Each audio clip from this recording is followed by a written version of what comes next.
This is the pistol end to the psychic assault weapon pistol that not only did it work for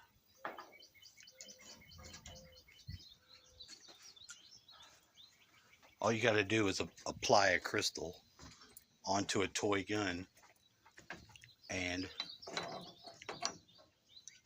use your psychicness to formulate an actual gun, and then you can fire it at the astral body or soul of your enemy, which is hell of effective.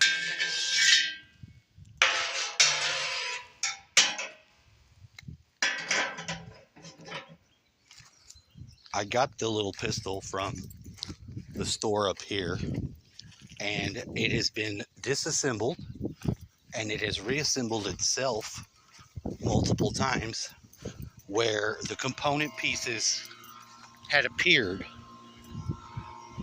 The first appearance of the reconstructed pieces was in the appropriate spot here, which I was like, what the fuck? Because essentially the whole river valley has become the gun. Real fucking talk. And although that may not make much sense, I will tell you, it fucking sure as shit did. Because by the same principles that one can use a stick as a weapon, you can use this psychic assault pistol as a weapon and effectively wage a non-war of killing by taking out the right fucking target. There will always be a right target, even if you're not a man of war per se, or if you're attempting to bypass the machinations of war. I would still say that this is a highly effective tool, very powerful. Now, any of that information that I had learned, I got in one spot. It was from Tim Tony Stark Refat, whose way of going about describing it I found most fucking correct. And he still has videos on it. And what he's doing is using the torsion fields of the crystals, spinning one way, spinning the other way, for the effect of spin up and down, and adding and minusing from those fields or matrices of existence, as it were. I'm not sure why this, but it seems significant. Inside of my room, when I got to the right triggering amount of occurrences and had to adjust and then rearrange, because that's my process. I rotate around my world and I use a glass chessboard to put the pieces on that represent the forces of life as they are. So shit just got real. You know what I'm saying? Because I know, you know, that it cannot be said. It cannot be properly said. It can be expressed to some degree, but it's going to boggle your mind. If it doesn't boggle your mind, you didn't do it right.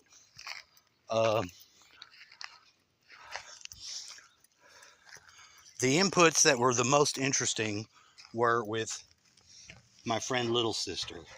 Because with Little Sister,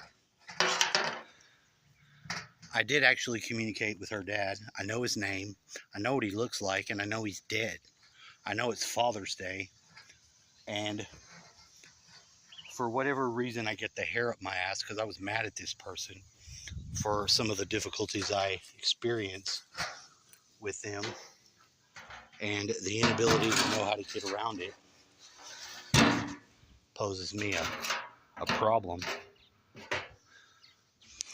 I do have a strong will to share what is necessary for someone to see what's fucking wrong. And in this case, they're very simple things, but it's also been made clear that just like I didn't want to be stuck with going to bat for sex drive and an attempt to communicate its whims by choice, the creator didn't let me off of that. He's like, no, you just stay doing that. I'm like, hold on, this is going to cause me problems. Well, too late, buddy. But that's okay. They're not bad. They're actually not bad. With this person, little sister, she was chosen for resisting coming from a right place. It doesn't matter that if you tell them, hey, you could do this, it will be an out. There's no way to give them pieces of the puzzle that can be used. They won't be able to use them if they get them from you. That was a little much as far as I was concerned. I didn't know what to do with that. It didn't make any sense. Well, it was now been shown. For whatever reason, I've got the fucking evaluation awareness, which sometimes happens when you get through a phase, and like the intelligence that you would call your guiding force lets you in on all the little details that you didn't know about, but you wondered and didn't have a fucking ability to do what came to you to do while moving through it kind of fast. Life comes at us all fast. That seems to be an understatement.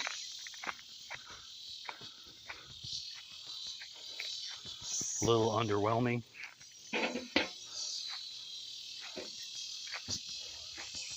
Yeah, no shit, right?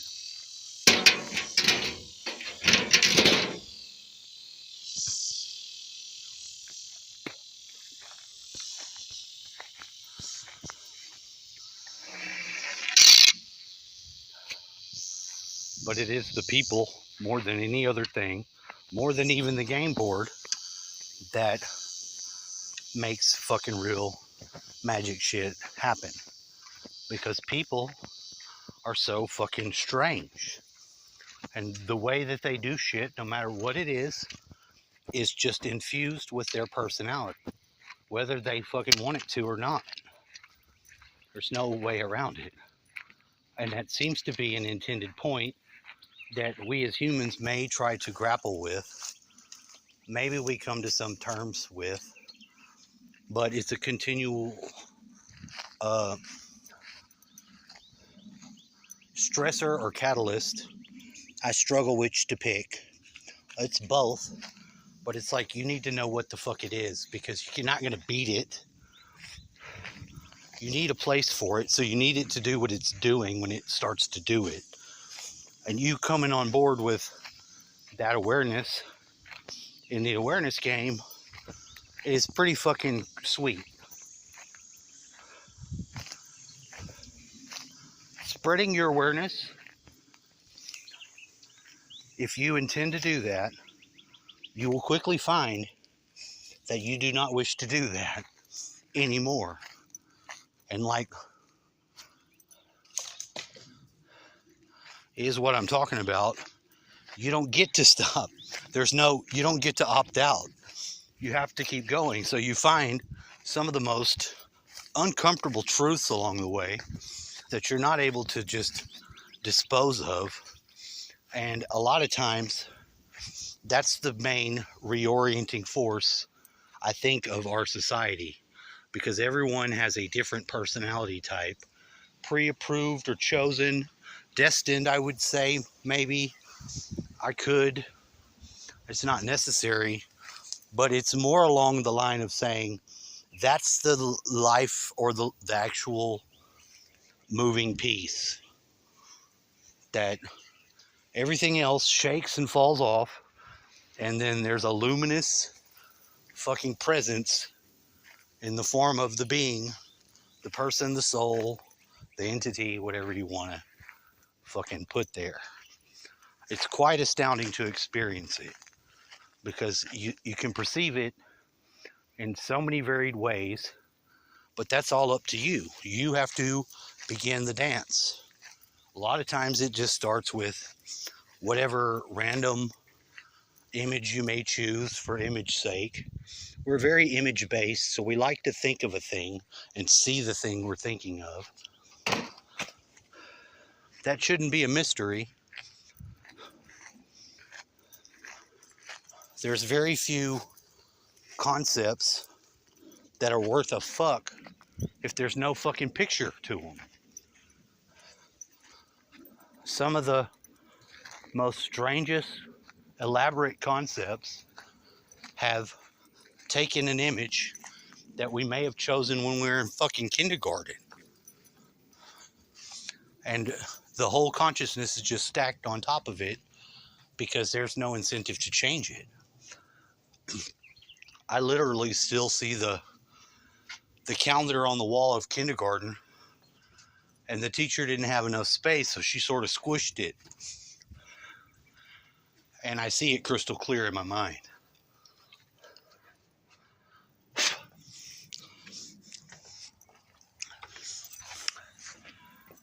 Come here, kitty.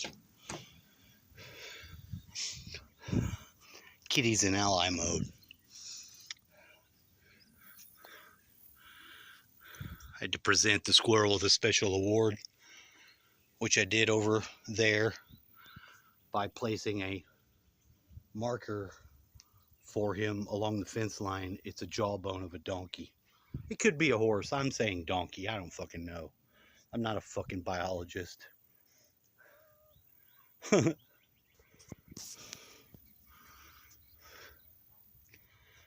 too free for that shit. Too free, wild, and... Now, my operating theory is that I can affect every place upon the earth without going anywhere from here. And I found it to be true in times of necessity. It was strange. It didn't become true until the first time I got the stone. I got a special rock. I think it was a bezo stone, which is some Taoist magic term for a stone that had been inside of a body of a being, like a kidney stone, but for other animals, and it takes on their qualities. But this had to be from a real big ass fucking animal, and I think it was. And everything about it began because out here in the front woods, I've got an area that's sort of a raised up area that's got a lot of gas in it.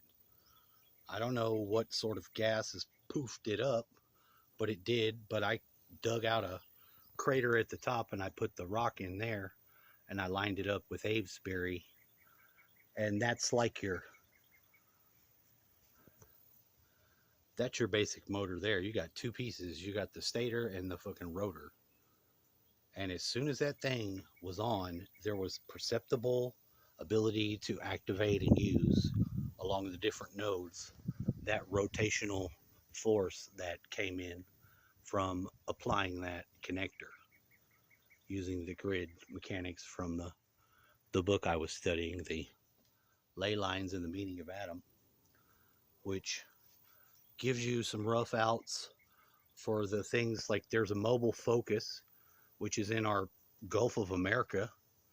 It's a certain diameter, but it's like the eyeball of the grid, and it likes to focus itself back at the galactic center. And it moves just like all the other chakra points move amongst each of themselves along a cycle. The Earth's root chakra turns into the sacral chakra. Sacral moves up to Manipura, and it just rotates like that along forever, or the whole cycle of time. So, like, the last root chakra, I think, was um, Mount Shasta. That's one. I think the crown chakra's Mount Everest. I'm not entirely sure. Pretty close to sure. Pretty damn close that that's accurate. But I don't know when they actually move. That doesn't have a necessity-based reason to know, other than to know that it does move and to be aware of the movement being a continual thing, a cycle. Because you can get in this yard a fractal imprint of the whole earth in the yard, and it works for what I would work it with. And I'm not the most technical person at all, but I can pick a point on the fucking yard, stick a fucking pole in it, and then know if or not that rod of iron is going to be a negative effect on the grid or a positive one. Because a lot of times it's not a good idea to do that. Stick a fucking rod into the earth. It fucks with shit in a negative way most times. Actually, you'd want to do something else. So that's why there's only really one rod in there, and it's not even like high tech as it could be, because some of the first experimenting with shit just to see if this would do anything was in the back garden, and that was with actually putting a mound up of orgone material and then the pipes in the configuration of this. And I had this many pipes sticking out of it, and each one of them I had sacred site dirt that somebody had bagged up and gifted me, that I put in the directions of those places, just because that seemed to be a nice thing to do. Why not? Fuck, what else was I going to do with them?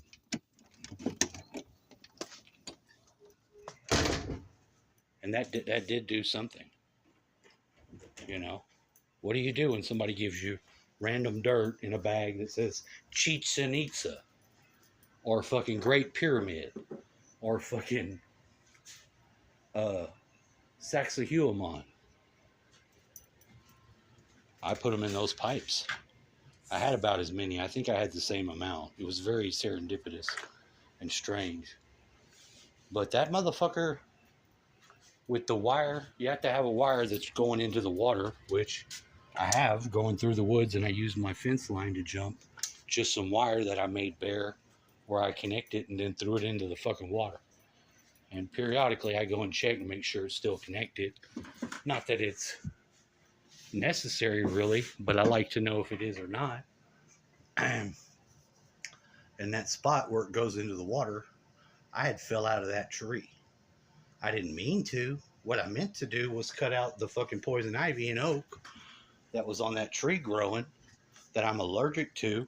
But when I had began to come down, I didn't actually have the forethought to realize that I used that as footing to make it down. And holding onto the rope, I went the fuck off the fucking tree and was hanging by my life to this fucking rope, and I slid down. I burnt the shit out of my hand, but I didn't want to let go of that rope, because that water that was underneath, where now is the wire, was the muckiest, scariest shit as far as I was concerned. I didn't want to be in that water, because that water was snake bites. That's all the fuck I could fucking quantify at the time. So I hung there for a minute, longer than I wanted to. My friend, I did have a friend here, this girl, Jamie, who I had told her years before that this time would happen. And oddly enough, we were in that time. She was here. This girl was so fucking fucked up from they MK Ultra'd the fuck out of it. She was ape shit crazy. And she didn't used to be that way at all. She had syphilis, and they put her in the nut hut hoping she would die. I don't know who, someone, and she had that shit a little too long, I think. Foaming at the mouth crazy is where I'm going with that shit. And violently unlogical about it. Example, when she was going to come and she needed to get out of that fucking place for a period of time so she could survive and live. And because I didn't have a way to get her, I told her that there was a bus stop. There's a town here called Page. But what I didn't know was she has a daughter named Paige, and was suddenly thinking I was in league with her grandparents trying to CPS away her daughter, which I didn't even know who her name. So that's the type of fucking landmine shit you can walk into with not knowing some of the basic, real important details, sometimes randomly coincide with other people's life. The same shit. Page here is just a town. Well, it's just a firstborn child to her, so unexpected. I learned real fast that what I thought about and crazy had another level, and I got some real fast schooling. They even came, they sent the medical people from fucking, I think Waco. Some guy came, he had a fucking Angry Bird shirt on, but they gave her a shot. My dad took her to the place to have the shot administered. They brought it from up by Waco, and it's a big ass shot. Not one that if you see the needle shots like this, you're like, oh no, fuck that. Well, fuck that. One in both sides of her hip, she get for syphilis. And basically, because the neo-Nazis that sell methamphetamines liked having her as a guard dog, she stayed with that syphilis for a while.